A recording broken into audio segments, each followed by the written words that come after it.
We can't just talk about the environmental ecology of the natural. We need to talk about the human ecology. We need to talk about the political ecology, the economic ecology, the cultural ecology. All of these ecologies have to come together. But we cannot view it in that integrated way if we view humans as the problem. Dr. Larry Chapp is a retired professor of theology and specialist in the theology of Hans Urs von Balthasar. He taught for 20 years at DeSales University in Pennsylvania, and he now owns and manages with his wife a Dorothy Day Catholic worker farm. In this episode, he sits down with Benedictine College Theologian Dr. Matthew Ramage. Listen in as they discuss the mission of the farm, the ecological vision of the church, and the mystery of suffering in the cosmos. Benedictine College is transforming culture in America, one conversation at a time. From our studios in Atchison, Kansas, these are the Benedictine Dialogues. Welcome to the Benedictine Dialogues, Larry. Great to have you. Great to be here. Thanks for inviting me. All right. So also for coming to our Faith and Reason conference and speaking to our students in our classes. We had a great pizza party there over lunch. We did. I'm very impressed. First time here. Beautiful campus, lovely people, great place. Yeah, well, we'll get down to this. You and Carmina run the Dorothy Day Catholic Worker Farm. Could you tell us about your work? Yeah, that's pretty simple. It's pretty self-explanatory to anybody that knows who Dorothy Day and Peter Morin were in the Catholic worker movement. It's all about getting Catholics, especially lay people, to take seriously living out the evangelical counsel's poverty, chastity, and obedience, that these are not just meant for what Bishop Barron calls the spiritual athletes of the church. It's the universal call to holiness. This was their message. This is our message. And so it means living out the corporal and spiritual works of mercy. And in our case, it's both. So on the farm, people think, you must grow a lot of food and send it to the poor. Well, we do a little bit of that. But what we've kind of discovered in the past 10 years is that the food pantry, soup kitchen sort of industry has become well stocked, let's put it that way. They get tons and tons of donations from grocery stores and things like this. So we discovered rather quickly that growing a lot of food for these venues isn't really needed. So we shifted to doing more education type things on the farm, both in terms of here's how you grow a tomato plant, here's how you shear sheep, this is how you spin wool, this is how you raise chickens, this is how you milk a dairy goat. So what Peter Morin called the agronomic university. We teach people artisanal skills that had been lost, and that was a big part of what Dorothy and Peter wanted the farms to be. But then beyond that, we do hospitality, and with regard to our farm, the hospitality mainly consists in bringing groups on, and then we do a little bit of farm work, but then we spend a lot of time in fellowship. We feed them, of course, and then we have these, what Peter Morin called roundtable discussions, which is, it's like a study circle. We discuss the big ideas. People discuss their lives. They really unburden themselves, and we engage in a sort of theological education. We're also Benedictine Oblates, fitting here for Benedictine College, and we do Liturgy of the Hours with groups that show up as well. So we're kind of like a mini farm, mini retreat center, all mixed into one. Well, that's great. And actually, I'm going to ask you a question I don't know the answer to, but I want to hear from you. And that is, how did you get from my job to that? In other words, he taught theology for 20 plus years. Yeah, that's, as is the case, I suppose, in anybody's personal vocation story, the causes of any major shift like that are multifocal, right? It's like the coming together, finally, of the perfect storm of various factors.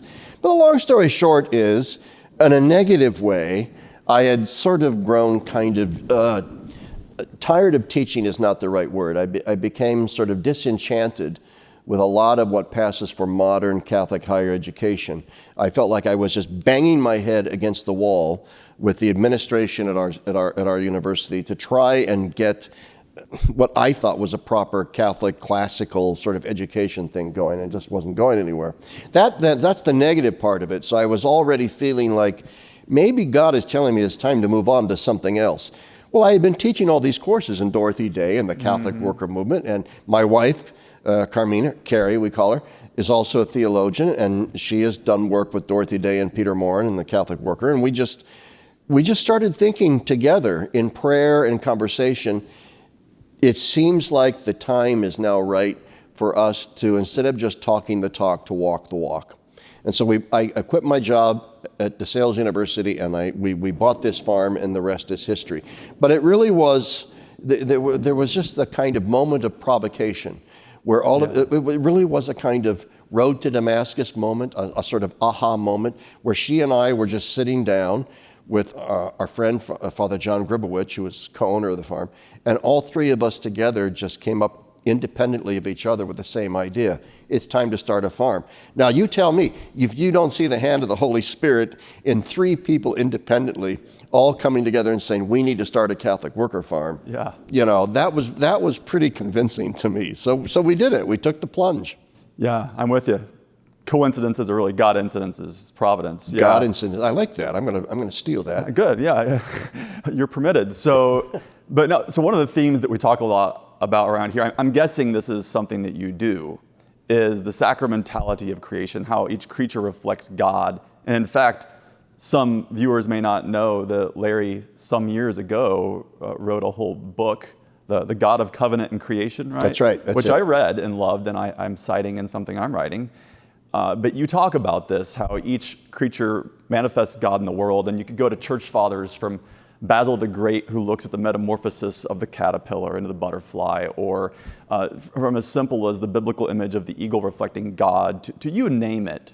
So I wanted to see, what do you think about that? How does that play out on your farm, or just in your spirituality of creatures manifesting the glory of God? I think it's a huge part of our farm, because we're not just a back to the land movement. We're not just a bunch of homesteaders making YouTube videos about how to can tomatoes in order to get subscribers. Our main goal, as was really the goal of Dorothy and Peter, was to praise and worship God properly. Yeah. But in a Christian context, praising and worshiping God properly translates almost immediately into a changed way of living, a changed way of acting. Now, praising God properly and changing the way you live and act requires a change of how you view the world. You begin to see things with new spiritual eyes. And what we try to get people to see when they come to the farm, and what we inculcate in ourselves, is the recognition that every single element of the natural world, the natural environment that surrounds us, is iconic, is sacramental. That a blade of grass isn't just a blade of grass. A blade of grass is an earthly liturgy, all right? It's an earthly praise of God in the perfection of its grassness, or whatever. I'm reminded of a book by Alexander Schmemann, For the Life of the World, a great Orthodox theologian, who said, in thinking about water and why God created water, he says, God didn't create water to give us life and then added onto that baptism. God created water with baptism in view, with the sacramental use in view. And he did so precisely because he also intended for it to be life-giving to our biological lives. Now, I thought that was a very interesting inversion of how to view the significance of water from a Christian sacramental perspective. Now, I think, you use water in the actual sacrament of baptism, but I think you can translate that across the board to every single thing that we see in the natural world, to realize that in its essence, when it is at its best, it is most itself when it's actually, in a sense, when it's doing what is most itself, praising God. So the sheep on our farm are praising God when they're being very sheepy. Right? And so in our helping them to be sheepy, we are helping them praise God. All right? We are the liturgical mouthpiece for them in some ways, but they're also their own liturgy. Yeah, in fact, I think you touch upon this in your book, but there's a theme in Genesis itself. It's in people like Pope Benedict. It's all over the tradition of man as priest of creation. That's right. So I don't know if you could care to speak upon that, but there's a role of, as Adam, as man, we till and keep, which is priestly language from Leviticus. Yeah. Obviously, we're not sacramental priests. There's a difference in kind there. But do you see that as an element in what's going on? Oh, absolutely. This is so important, I think, Matt. It's really important, because I think one of the most neglected aspects in the modern church of the Christian vocation is this notion that all the baptized are a priestly people. Now, once again, proper distinction, sacramental versus non-sacramental priesthood. But what is the essence of a priest? A priest isn't just a mediator between God and man. A priest is an intercessor as well. in bringing us to God, in a sense, the priest is that intercessor. Therefore, we, all the baptized, are to be intercessors on behalf of the created world. Now, that doesn't just involve prayer. Obviously, we pray for the created world.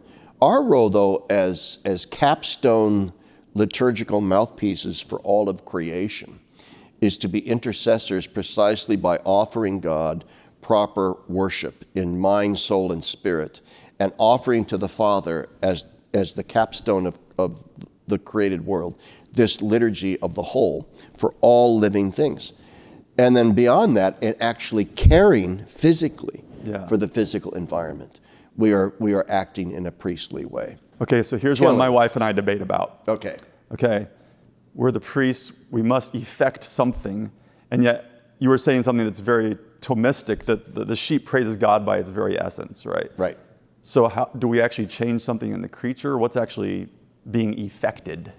Well, I think that it's being effected more in terms of our orientation in ourselves, in our souls. In other words, salvation is corporate, and existence is far more corporate than we think that it is. Mm-hmm. We are implicated in one another. And therefore, in aiding, I'm going to be very Thomistic here as well, in aiding a sheep to be more sheepy, I'm not only aiding that sheep to be what it is, but I'm also in some sense now participating in that. Yeah. And in participating in it, I am able to take it somehow into myself, into my soul, and offer it up to the Father. So in a sense, something is being effected in terms of the human disposition towards these things. Now, I think there could also then be a sense, an analogical sense, in which something is being effected in the creature itself. But I think that's going to have to wait for the eschaton for us to see what it is that changed internally, say, in a sheep, because we were taking its sheepiness into ourselves, if you want to put it that way, and to offer it to God. Because of the sheep's connection to us spiritually, because we're all implicated in one another, something has to have changed within that animal as well. Yeah. And we will see what that is in the eschaton, and we will see the connections. I like to joke with people, and it's not so much a joke because I kind of believe it strongly. I'm a big dog lover, and I've had dogs my whole life, and I firmly believe that I will see my dogs again someday. I don't know if a dog has an immortal soul and all that kind of stuff, that Thomas talks about.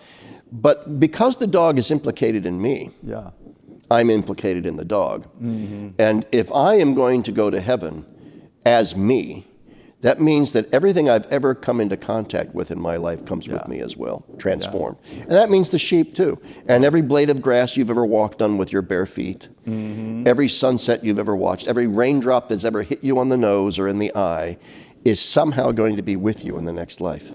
Yeah, I think that's crucial. It's not the most popular opinion when we think of only humans have immortal souls. However, all of creation from a biblical point of view, which is usually where I'm focusing, is implicated. That's right. Romans 8, the whole creation is groaning, right? And you see this in the church documents. Vatican II has lines about it. The last three popes have all talked about it. Ratzinger even talks about the transubstantiation, quote unquote, of creation, right? So that some change is effected in that creature that we will not know until we get to heaven. One thought Jen and I have, though, is, okay, there's currently, at this very moment, a hog sitting on the smoker at my house for us to eat. I've done that too. And I believe that we are transforming that pig in some way and elevating it. And so the difference between it getting eaten by a pack of wolves, which is also natural, and us doing it, it's not like the pig is thereby brought to heaven by that, but the roasting of coffee grounds, the pig being smoked, right, all these things. And that actually leads to the next question I wanted to ask you, which is, all the evil or apparent evil, all the suffering in creation, right? That indeed that being has to be crushed. The grain of wheat, Christ says in John 12:14, I believe, has to fall to the earth and die, right? Some people, Balthasar, Benedict, they speak of the kind of paschal or Trinitarian structure of creation. They do. And I want us to go into that a bit, just to riff on the idea of what's the deal with all of this suffering? How does this fit into God's plan?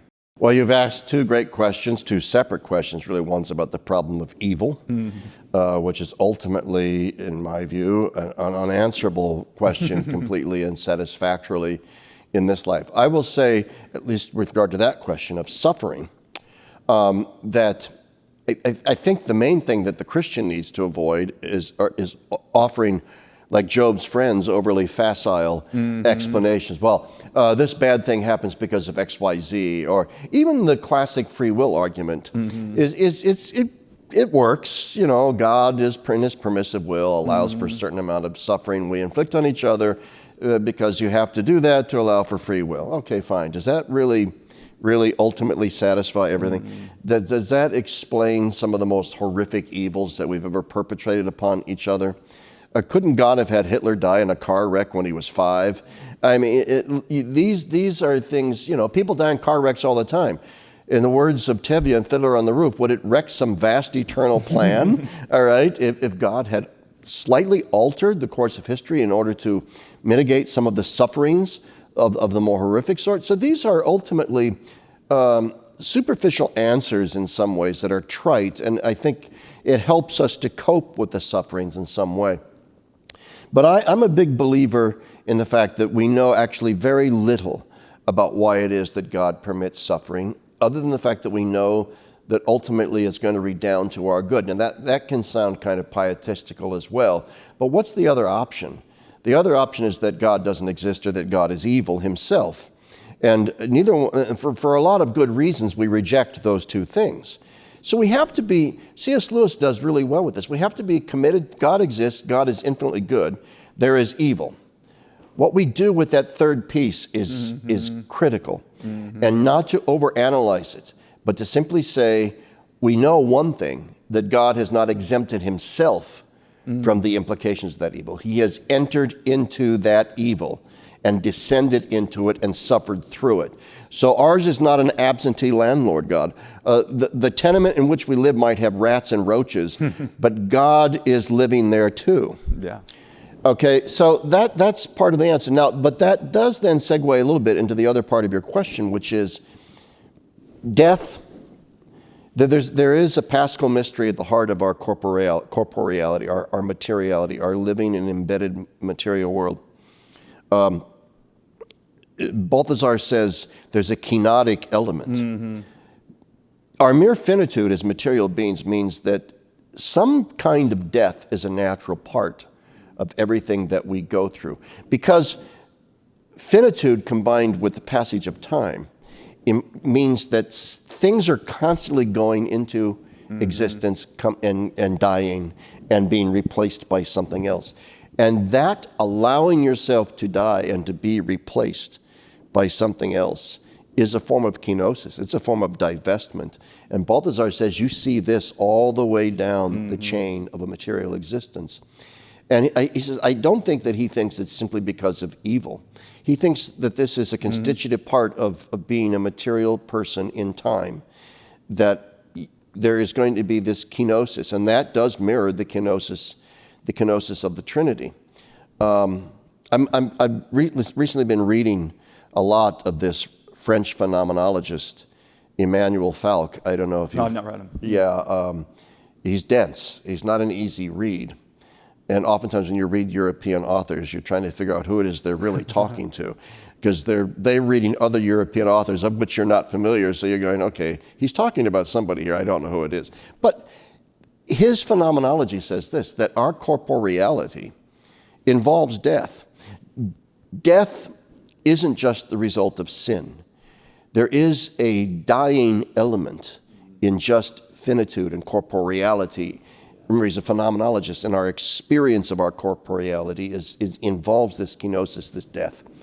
And that is an important thing to remember as we appreciate our role as priestly intercessors and effectors in our relationship with the natural world. The natural world is not all butterflies and rainbow unicorns. Okay? The universe is also about rattlesnakes and Ebola.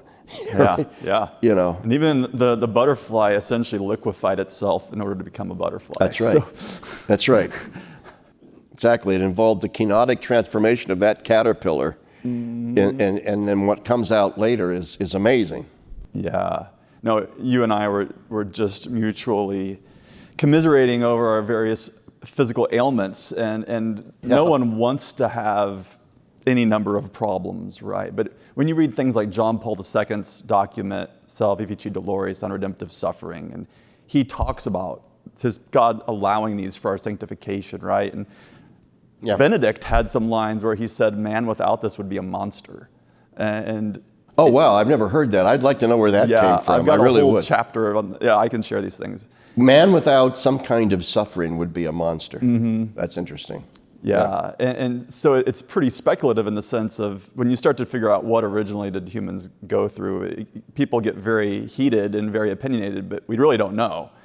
No, we don't. And you get all these fine Thomistic, and I'm not against Thomism, but you get these fine Thomistic distinctions and speculations about what was prelapsarian humanity really like, and as opposed to what were the capacities of prelapsarian. I don't think we know.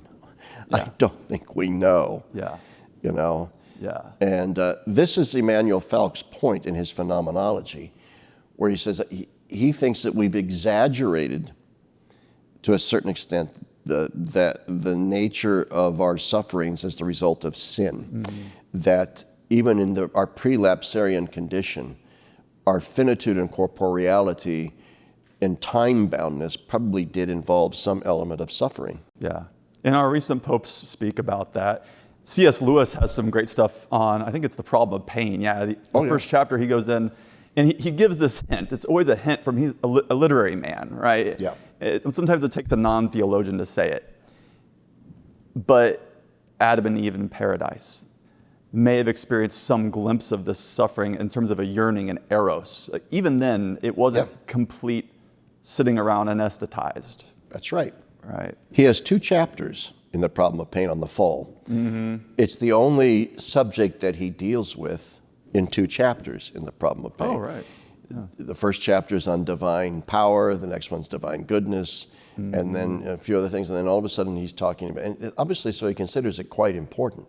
And you're absolutely right in his reflection on eros and desire and stuff. There's an implication there of a kind of suffering.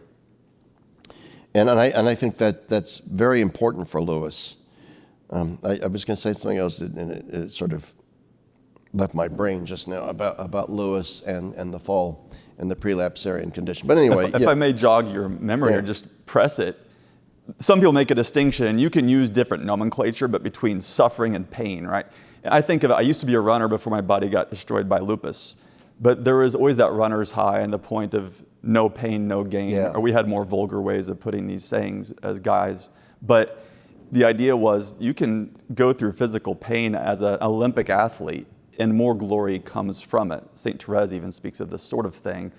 But however it got there, it's in the world, and we've had 13.8 billion years of life's development, 3.5 billion years of evolution with creatures dying and rising and all that. And you speak about that in your God of Covenant creation, right? That even evolution has a teleology to it, right? And one thing that surprises people when I talk to my students, and especially adults who think they know stuff, is they don't realize that even Aquinas, while not knowing the modern science side, he was a firm belief that all creatures, excepting man, in his view, died.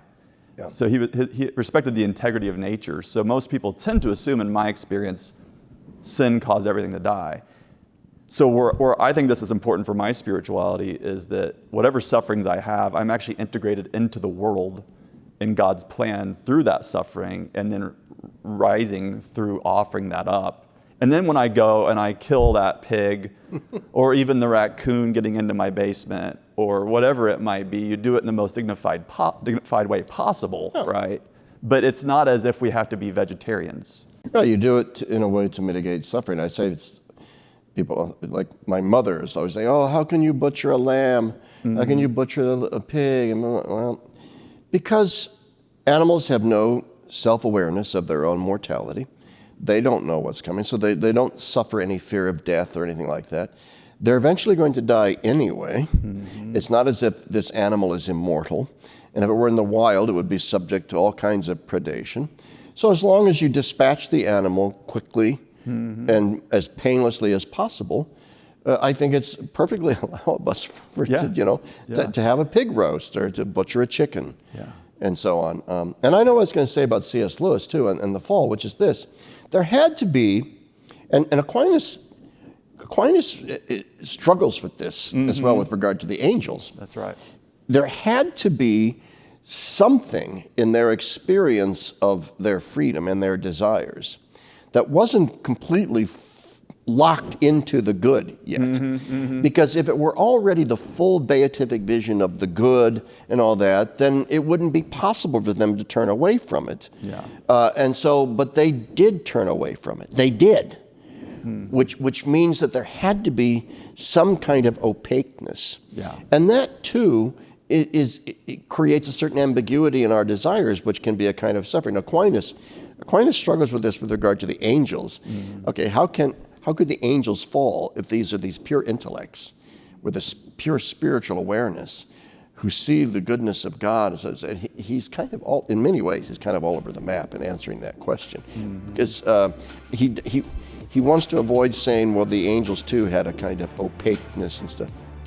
But anyway, that's off topic. No, that's good. Thank you for listening to the Benedictine Dialogues. We'll be right back to the show after this brief message. How do we navigate the seemingly competitive claims of faith and science? When it comes to creation, some people have this legitimate concern. If life evolved, does that mean God's not necessary? Dr. Ramage, if we no longer accept the ancient cosmology, how do we know anything's true anymore? Atheists and Christians alike tend to unite in seeing the Bible and science as mutually contradictory. But the Catholic Church actually thinks quite differently, that from the very beginning, God has been perceived in the things that were made. How do God and creatures work together? What is the relationship of creation, God, the history of life? And what does knowing the created world reveal about God? I'm Dr. Matthew Ramage, full professor of theology here at Benedictine College, and this is Faith and Science.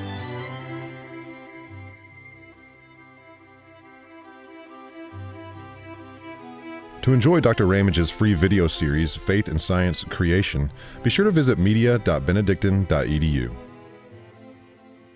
And now, back to the show. So we could keep on these topics.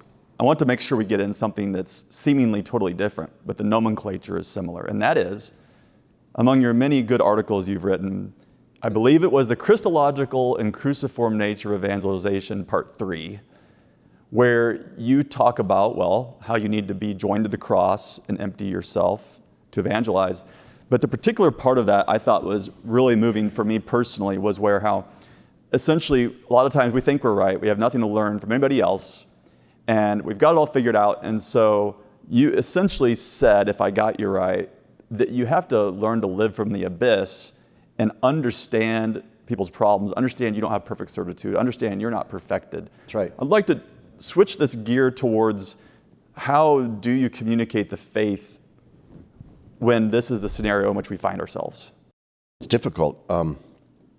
First off, I got that idea about modern life being characterized by an experience of floating above the abyss, a kind of meaninglessness, from Joseph Ratzinger's book, Introduction to Christianity, where at the very beginning, he talks about Saint Thérèse of Lisieux, and he points out that she grew up in a perfectly normal as a young woman in France, and perfectly Catholic upbringing with all the social accoutrement of being a French Catholic of that time. So in other words, there was no reason for her to have serious doubts towards atheism. And yet what we find from her writings is she was seriously afflicted with temptations to atheism. And so Ratzinger writes, here we have this great saint, Thérèse of Lisieux, who was constantly tempted by atheism. And he then brings it. This only goes to show that the quintessentially modern person is a person afflicted with a fundamental orientation to the abyss below instead of to the God above. Because modernity is characterized by a deep de facto atheism, a deep de facto unbelief. That is the hallmark of our time. If that's true, and you see this not just in St. Therese, but amongst many modern saints, there is this experience. It is a kind of dark night of the soul, but it's the dark night of the soul on steroids.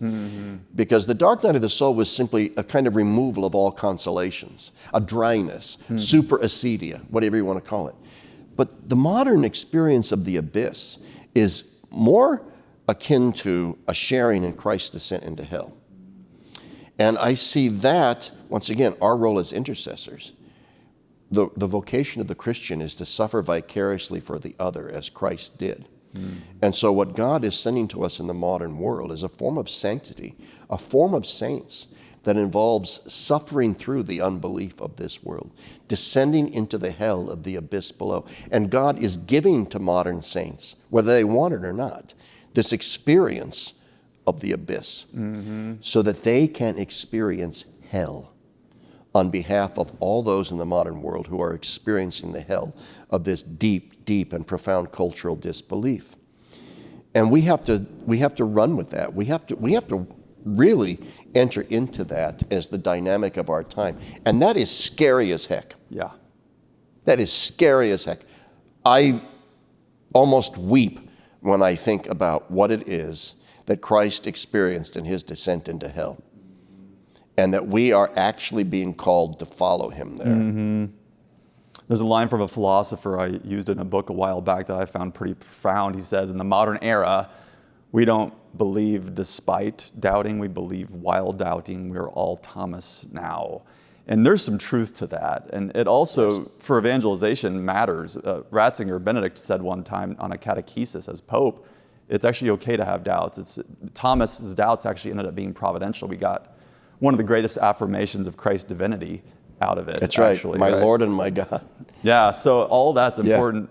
And I think it ties in to the topic of ecology and creation really well. So the thing, we've even talked about this, but you have basically two divided camps over here, and there's an abyss somewhere in the middle you've got to live in, where you have an ideological side that, let's just say, thinks the environment, everything's okay, keep living as we're living.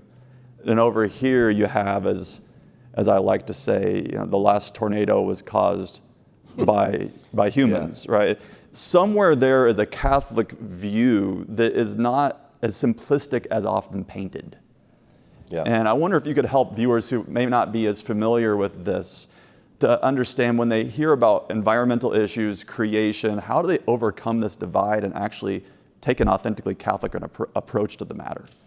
The first thing I would say is this, is that we have to stop thinking of people as pollution.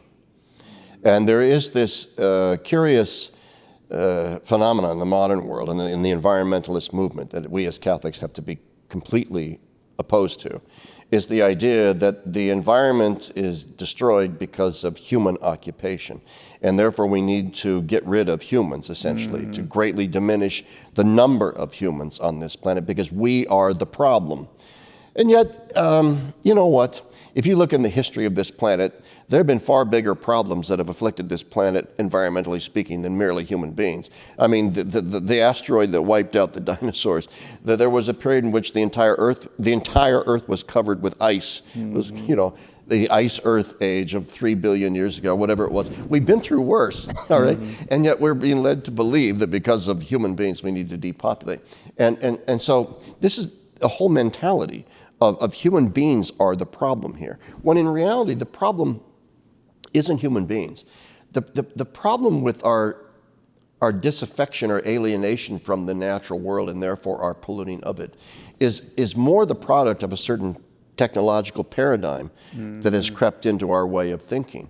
There was nothing inevitable about our civilization going down the technological path. That this is a series of choices that we made. And therefore, there are a series of choices that we can unmake. And this is the spiritual dimension of all of this that the Catholic has to pay attention to. There's no inevitability to any of this, whether it's terms of the technological imperative or there's no inevitability to the necessity of depopulating the planet.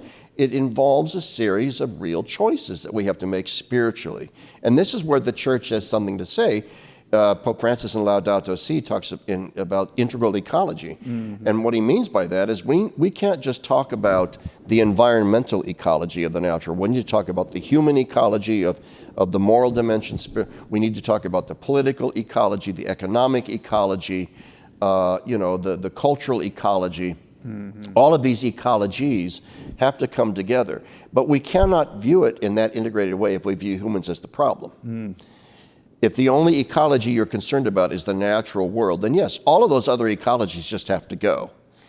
All right, so that the polar bears can go do their polar bear thing and penguins can do their penguin thing and grizzlies do their grizzly thing. We need to just get the whole other ecologies out of the way and leave this one. But that's silly, because the natural ecology produced human beings. Right? There's a certain Cartesianism, right, that still runs through the modern environmentalist movement if it thinks that in some ways human beings are not really a part of the natural. We're this sort of weird incrustation and infestation. You see this on both sides, too. On the one hand, you can change your gender because you aren't really your body. And then on the Catholic side, sometimes you see this, right, that we kind of drop down. We're not truly integrated in nature's rhythms. That's right. And spirituality can be a flight from the world rather than a mystical descent, if you will, into the realities of the here and now. In other words, as Dostoevsky's character put it, which I'll botch, the person says, the more I love humanity, the more I hate individual people, sort of thing. Yeah. You know the line better than I probably, but the idea there is, yeah, you can go love Africa or love the poor people in some place, but the Catholic doctrine of subsidiarity would say, yes, that matters, but how about you get to know your neighbor, clean up your neighborhood, right? These sorts of things also, and first even. Yeah, I don't know if it was Lewis or Chesterton that said that there's the kind of modern person that loves humanity in general, but not anybody in particular. And that might be the one. Yeah, it's wise. I'm sure there's permutations and variations as people quote it from memory and maybe botch it a bit, but it's the same idea. Right, that we're dealing in abstractions more than in concrete reality. And what the church has to offer us is the concrete singularity of Christ in his incarnation, which in this singular event, God just didn't take on a human nature. He took all of creation up into himself, into the divine life, because everything is implicated, everything is connected. And in so doing, he made it very, very clear that there is this corporate element to our salvation, but also that we belong here. We're not interlopers. So like you said, you see this you see Christian versions of this and secular versions of this. Human beings as dangerous interlopers or as strangers. I know there's a definite true way of interpreting this language, but I've always been a little bit uncomfortable in the Christian spiritual tradition with talking about this as our exile. I don't feel exiled here. Yeah. Quite the opposite. I feel quite at home here. And the reason why people fear death, even Christians, is because it is the only hope. It's the only home we do know. You know, I might believe that there is a greater home somewhere else, but I have never seen that greater home. This is the home I've seen. So I don't actually feel like I'm in exile. I don't feel like I'm an interloper. And I think the sooner we integrate that into our spirituality, that we're not in exile, we're not aliens, we belong here. You wouldn't have started this farm without it. As the biblical scholar N.T. Wright says, this is a great image, I think. You don't paint the car or change the oil if it's going to go off a cliff. In other words, if the world is going to hell in a handbasket immediately, and the world is not destined to be transfigured at the end of time, there's no reason in caring for it. And so it turns out that Catholicism actually offers this great incentive that the secular environmentalism doesn't even have to care for it. The eschatological horizon exactly gives us the greater The belief that this world is ultimately going to be not annihilated. We're not going to fly off like Tinkerbell, like a ball of light, into some purely immaterial, celestial thing. By immaterial, I mean having no bearing on our material past. Yeah, this is silliness. It gives us every reason to invest in this world, because guess what? We do take it with us. Yeah. We take it all with us. And so we better, and of course, God, it's not I don't want to be a Pelagian here. It's all by God's grace, God's transformation. But every single thing we experience in this life is not going to be annihilated. It's going to be transformed and lifted up higher. Whereas a non-believer, a secular person, what would stop a whole generation of modern human beings from saying, to heck with the future. Let's just rape the planet. Because eat, drink, and be merry, because tomorrow we're all dead. Then we're annihilated. I don't care who comes after me. I'm not going to be around to experience it. And if I pump 10 trillion tons of CO2 into the environment for a future generation to worry about, so be it. So be it. Party on, Garth. Yeah, yeah, Wayne. But yeah, if the world is destined to be transfigured and there's a new heavens and new earth that builds upon and not is irrelevant to the present, then that matters. So, Larry, I think we end with the end. That's where we conclude. And so, Larry, where can people find more information about your farm and work? No, it's the internet age, so go online. The farm has a webpage. It's DD, that stands for Dorothy Day, ddcwfarm.org. Or you can go to my blog, gaudium@spes22.com. Terrific, thanks. Thank you. We could keep going, but We thanks for hours. joining us. This was wonderful. Thank you. I had a great time. Appreciate it. God bless. Thanks for putting up with my bloviating. All right, no problem, Wayne.